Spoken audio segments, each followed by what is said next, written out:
Point is well taken that the devil is in the details, as always. So let's get specific. Let's talk about a couple of things that maybe they could compromise on that at least Republicans say would benefit middle-class families. For instance, the Keystone pipeline.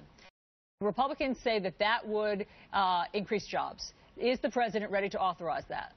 Well, I know the Republicans say that a lot. That's not really what economists say, though. What the president has said, and this is what we're going to do here, we're actually going to allow the State Department to conduct their regular process of evaluating whether or not the construction of the Keystone pipeline would actually be in the national interest of the United States of America.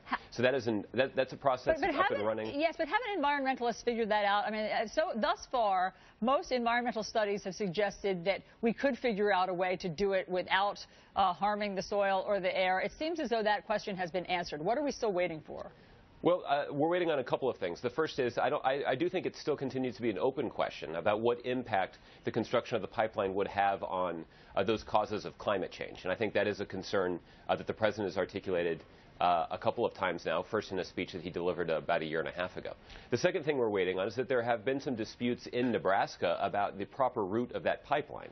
There have been concerns that pipeline right now is running over or is slated to run over some sensitive area in Nebraska. A Nebraska judge right now is considering some various proposals for where that pipeline would be constructed.